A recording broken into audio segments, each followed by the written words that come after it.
Are you worried about today's dire financial situation? Put simply, I would argue the Biden economic plan is working. The storms on Wall Street continue today after regulators seized the assets of Silicon Valley Bank, marking the largest bank failure since the 2008 financial crisis. Do you worry you'll have enough to pay your mortgage, pay your children's college tuition, enough to retire? I believe our banking system remains strong. Regional banks in focus once again today as the market digests the fallout of the First Republic failure. You have questions, we have answers. It's the gold standard with Ken Russo and Jennifer Horn. Yes, it is. And we thank you for joining us, the Gold Standard Radio Show. Ken Russo, Jennifer Horn, we are back together again. And Ken, I'm so glad to see you. Me too. We have a lot to talk about today. You came with visual aids. I always love when you do that. That's Visual Aid Ken. Not dolls or anything like that, but graphs. No. Graphs. We Yes. love a graph. No, we're going to have some interesting conversation today because the big news story is gold and silver now being used as legal tender in 23 different states. So we're going to jump into that here in a few moments. But before we do, we always have to go in the Wayback Machine. And we have to think back to a simpler time, when there were bugs in the White House. I'm just kidding. We go back to Richard Nixon's presidency, by the way, and that is because he was the president in charge, Ken, that decided he would try a little experiment. Decided that our money, which was our dollar, backed by gold, would no longer need to be. Wanted to see how that would work out, and boy, has it, right? Yeah, and we all saw how the interview ultimately went. He said, I'm going to suspend the convertibility of the dollar into gold. That was the take that they ultimately used, but no one really realized what the real take was. What was the real take? What's that smell? What's that smell? What is that? Oh, it's the dollar. It's burning. It's burning. And that's a little bit more relevant to today, Jen? Everything's a little bit on fire. Is that what we're getting at? Well, it is. I'm feeling chaos. I'm feeling tension. I'd say so, sure. I'm feeling confusion. Yep. I'm feeling like our leaders don't exactly know where we're headed or what they're going to do about it when a problem arises. What time it is even, I think. Mm-hmm. Yeah. So to me, that makes me feel very uneasy. And what do we kind of talk about every week is why is our money uneasy? Right. Why is the financial system uneasy? Why is the banking system uneasy? And it kind of all goes back to 1971, for this country anyway, because at that point, things were still relatively, kind of calm. Right. But then they started to spiral.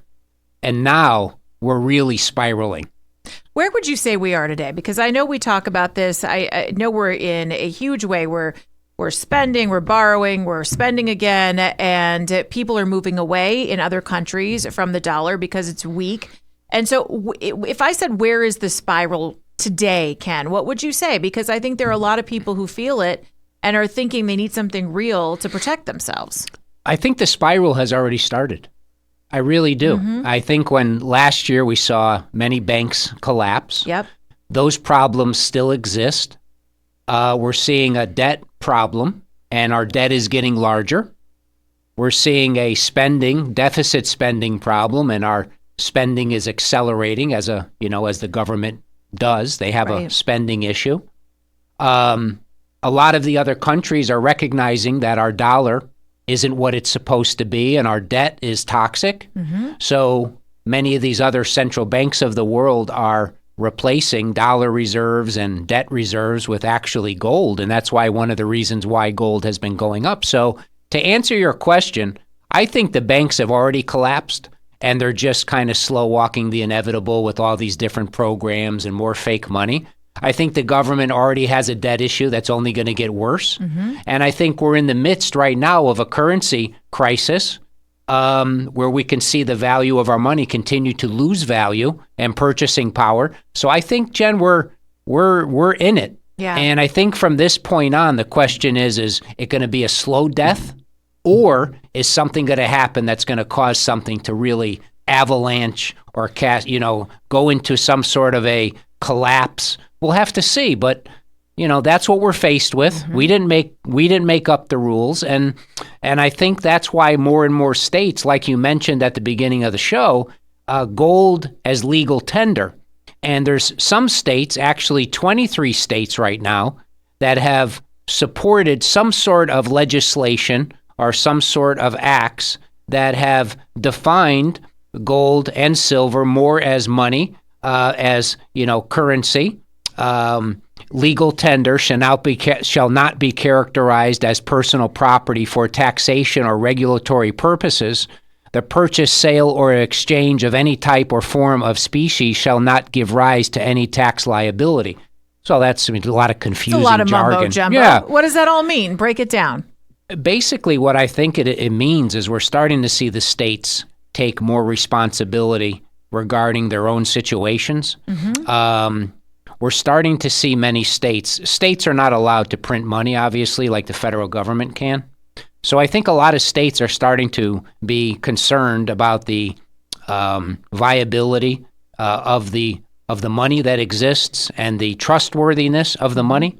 I think there's been a lot of kickback from residents, especially from a lot of the red states, about how our fiat money is paper and it's backed by nothing. And they're very afraid that it could lose tremendous value. And I think many people are starting to realize, even some, representatives, believe it or not, like Louisiana Governor Jeff Landry just signed a new law reaffirming gold and silver as legal tender, according to Senate Bill 232. And some of the other states that have also made some adjustments, Alabama, Nebraska, Arizona, where we're domiciled, Arkansas, Utah. So we're seeing a movement, Jen. And the reason why we're seeing a movement of... Tell us why this is happening, right? Well, this is important. Well, tangible assets have a long track record of being a store of value, something that holds its value and holds its purchasing power, versus our paper money, like our fiat money. And then I think Mike, the producer, has a chart that people could look at, because this isn't something that we're making up. Yeah.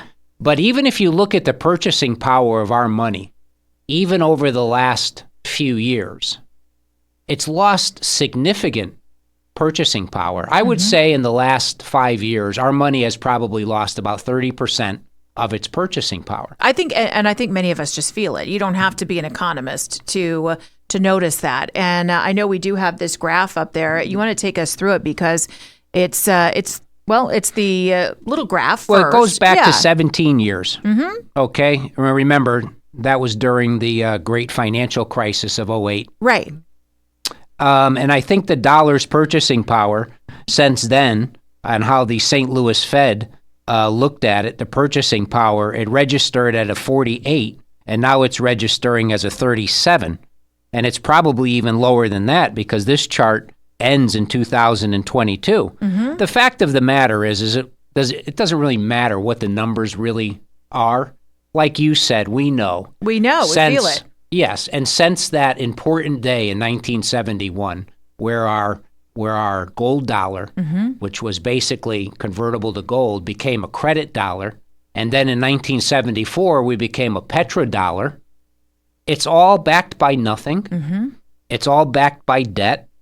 And the purchasing power, as they keep printing more and more of it, and as the monetary supply increases exponentially, the purchasing power is dwindling. Goes down. So everything that we see, houses, stocks, bonds, they benefited tremendously from these monetary policies of the Fed over the last few decades, and they have normally low interest rates. But I really think since about 2020, 2021, stuff has really started to change, especially the interest rate environment. And now all of this debt needs to be refinanced ultimately at a higher interest rate, which makes the payments higher. And I would tell you, Jen, right now the federal deficit is what, about $35 trillion? Give or take. I would say by 2035, 2040, we'll be at $100 trillion. And what do we do? How do you ever dig yourself out? You just don't. Well, you can't. Now, what's going to happen to the purchasing power of our money if that happens? Now, is it going to cause stocks to go up a little bit? Okay, well, fantastic. Well, that means that everything is going to cost 4 or 5 times as much as it costs today. Does that make it okay That's for right. our financial system and our money to be abused and neglected by our politicians who just want to be reelected? No, something has to stop. We have to be returned somehow to sound money, something that's backed by gold. And I wanted to share this one little thing with you because I know we're coming up to a break. Sure. There's a gentleman by the name of Jim Rickards, who's a author. He used to work for the CIA. He wrote a book, Currency Wars, like 14, 15 years ago. He did a recent study of gold in the United States. If our dollar is returned to a gold standard, and if we consider all of the money that's been printed over the last few decades, and if the government does have 8,000 tons of gold, which hasn't been audited since the 60s, so we don't know if they really do, and if our money is backed by 40% of gold, which what it was before 1933 when we were on a gold standard, that means the price of gold would have to be $27,000 per ounce to back as much paper money as we have in our system right now. $27,000 an ounce. Which is more than a 10 times price increase from where we are today. So for people that are wondering, does the dollar have a lot farther to fall? Yes, absolutely, because they're going to print a whole lot more money and they're going to borrow a whole lot more money. And does the price of gold reflect a falling dollar at a higher price? Yes. And should it be at a much higher price in the next 10 or 20 years? Absolutely, yes. Yeah, that's a really, really interesting numbers. I think a lot of people shy away when they see that price of gold go up, but you see that it follows where the dollar is going, right? Yeah, it's not so much as that the price of gold is rising. Yeah. It's that the dollar is falling. And it used to take $30 to buy 1 ounce of gold in 1971. Now it takes over $2,300 to buy 1 ounce of gold. Which is about what we have to pay for a cup of coffee with our dollars at McDonald's, right? Well, for $1, we used to be, and we're going to get into this in the next segment of what $1 used to buy versus what $1 buys today. It's a whole different ball game, and that's why we talk about it on this program. You've got to take the personal responsibility to protect yourself. Gold, silver, precious metals, it's tangible, it's at home, it separates you from the chaos of the system. It separates you from the borrowing, the spending, the recklessness. I mean, really, right. it's chaos. We say it a lot, but it really is chaos. So here's what you can do. You can call Midas Gold Group. They're America First Patriots, veteran-owned, a really great company. You're not calling a call center, real human beings who are going to talk you through your options. 855-322-GOLD, 855-322-4653, 855-322-4653, and get the resources. You can watch this show live, by the way, online, MidasGoldGroup.com. MidasGoldGroup.com. There's more up ahead. It's the Gold Standard Radio Show with Ken Russo and Jennifer Horn. Dr. Gorka here. You're listening to The Gold Standard with your hosts, Ken Russo from veteran-owned Midas Gold Group and Jennifer Horn. Owning private money in the form of physical gold and silver is perhaps more important than ever to your long-term financial security.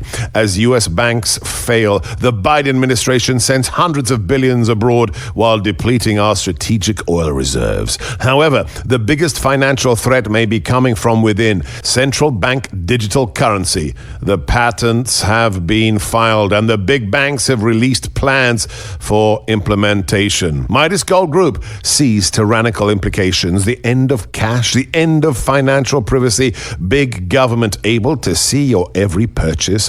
Could there be ties to social credit? Hear more commentary on the political and economic issues that affect your financial security right here on the Gold Standard. You can create your own Gold Standard with a call to Midas Gold Group, 855-322-GOLD. That's 855-322-4653, MidasGoldGroup.com.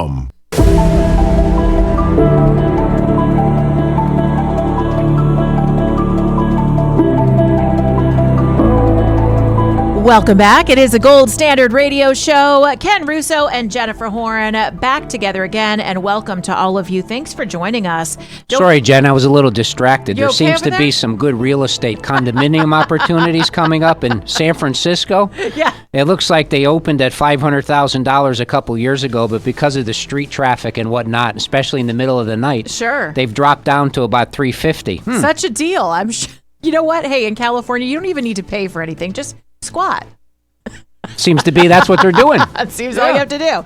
All right, we are going to have some fun because we're going to talk about what the dollar can actually buy you right now, Ken. We're also going to talk about the Fed and maybe saying hit the road, Jack. But let's jump into it. So Mike's going to producer Mike's putting up a slide for us that you can see, MidasGoldGroup.com. And this was a really interesting one because it talks about the price and what your dollar can actually buy. You want to take us through this one? Yeah, I have to pull it up here. Yeah. So $1 in 1920 bought 30 chocolate bars. Okay. $1 in 1930 bought 10 rolls of toilet paper. Wow. $1, Pre-COVID, obviously. Yeah. $1 in 1940 bought 10 bottles of beer. So we can see that, you were getting some pretty good return with your dollar. I would say so. Let's go to 1970 when, we became a fiat dollar, 1971, August 15th. $1 bought you a drive-in movie ticket. Okay. $1 in 1980 bought you 17 oranges. Not bad. How many oranges could you get today for $1? Ooh, not 17. And did you see there's a story actually about oranges going up in price this year? Well, so you probably couldn't even get one orange for $1. No duh. Yeah. Okay, so we could assume that we could get less than 17 oranges this year for $1? I think less than one for $1, okay. Yes. 2000, you can get 4 grapefruits. Wow. That ain't bad. No. Okay. 2010, you can get 2 lemons. Okay, now you see here, it's going the wrong way. I know. When life gives you lemons, what do? We buy It's going gold. the wrong way. Now today, for $1, you might be able to get a small black coffee at the McDonald's. Barely. I don't even think, maybe not with tax. I know. I don't even, and if God forbid you need a little cream packet or something. I mean, for God's sakes, the 99-cent store, it doesn't even exist anymore. It's gone. And I just do this little experiment. If you ever watch old TV shows, listen to what they talk about when they're talking about money, the value of things. It has changed, and it has changed quickly. It used to be that $1, $10, $100 could actually take you far. And now, what? We're literally paying $6 for a sumo orange. That's ridiculous. So it would be a big difference if you had money in savings or money at the bank or whatever, and you didn't want to gamble with all of it. Yeah. Big difference between holding that money just in cash dollars versus putting some of it into gold. Because let's say you want an orange in a couple of years. Is your all that money that you worked for, let's say you earned enough money to buy 10 oranges in retirement, but now with the way things are going, maybe you just want 1 orange, you're not going to even have enough for that. Well, with the relationship, Jen, is $1 would have bought 30 chocolate bars in 1920, right? I would bet you whatever the amount of gold was that bought 30 chocolate bars in 1920, I would bet you that the same amount of gold today would still be able to buy you 30 chocolate bars. Well, and we've done that experiment with other goods and services, that gold holds its value. And something else that was very important, Jen, was that the Federal Reserve Bank was formed in 1913. There's a famous book called the Jekyll Island, something like that. What's it called? Something of the Jekyll Island Club, Jekyll Island. Okay. This is where these hotshot bankers met, and they wanted to take the responsibility from the government of controlling the money. More money and power. Yeah, and they said to themselves, well, we're the Federal Reserve Bank. We could control interest rates, and we can control the economy a lot better than the government ever could. So this is the central bank of the United States, called the Federal Reserve Bank. Right. They're not federal. Okay, there's no reserves because everything they do is they just print digits out of thin air. They just spit them out, right? Click mouse keys or whatever, and it's not a bank, right? And that it's a company that's owned by foreigners and by shareholders, and these are the people. And we're living and dying by that, basically. And then you would ask yourself, if we're the government of the United States, why on earth would we print money, borrow money, and then pay interest on that money from a non-federal government institution and then pay interest on top? It makes no sense. Just recently, actually, a Biden economist was asked that question, and he couldn't explain why we... Well, no, that was bad, yeah. Why we try to pay... Yeah, he should have done that. Now, borrowing, actually, there's a guy here, Republican Thomas Massey from Kentucky. It's a good one. Kentucky. Yeah. Mitch McConnell's that must be his whiskey partner, maybe. He came up with H.R. 8421 just a couple weeks ago, and this was a Senate bill, right, to abolish the Board of Governors of the Federal Reserve System and the Federal Reserve Bank. to repeal the Federal Reserve Act. How about that? Now, that kind of goes back to what you were talking about before, where a lot of these states are saying to themselves, well, why can't we return to sound money? Right. Why can't we return to what the only money defined in the Constitution is, which is gold and silver? And real stuff. Why doesn't that still have some sort of bearing on every single American's money, the labor that we put out and we're compensated with, fiat dollars? Why isn't gold and silver have a bigger role in that? Now, a lot of people who are owning gold and silver today and converting assets into precious metals are saying to themselves, well, that's where we're headed. More than likely over the next who knows how long, when this system resets and when our money resets, gold and silver are going to play a much bigger role in the financial system because more and more people are starting to realize this is all a sham. How on earth could we have so much debt out of thin air, trillions, hundreds of trillions of dollars, everybody's doing it in the world, and at the same time, they're eliminating the middle class. Right. There's a small percentage of the elite that's benefiting from all of this, and we all know that the poor are already poor. Most of them are already on assistance, and where does the money come from that? Well, they print that too. And everybody who comes over the border and they give them benefits and housing and phones and everything else, where does the money come from that? Well, they print that too. And we're going to go through some new initiatives like, the Green New Deal and the infrastructure package and everything else. And where's the money going to come from that? Let me guess. They're going to print that too. That'll be printing. They have to, because there's not enough money that comes in from taxes to pay for all of our spending. And the more they borrow and the more they spend, the less money there's ever going to be. We're never going to catch up. And then the less our money's going to continue to buy, and the riskier that the system becomes, and the more leveraged that the system becomes. And this is why there's a movement, Jen, to try and bring back sound money. And there's a movement from many people, a lot of conservative-minded people, but liberals or people on the left, they should be able to protect their money too. They like their money too. I can guarantee you that. Yeah, exactly. They're not going to like it when it disappears either. Is it because people just don't know about this, that this hasn't caught on? Is it because people just take for granted that the government is still watching it? I know there's a slow awakening, but why hasn't this caught on to bring back real money? I just think it's a seesaw effect, Jen, of people that are, looking for opportunity. They're looking to get rich and they're looking to gamble. They're looking to speculate, and that's okay.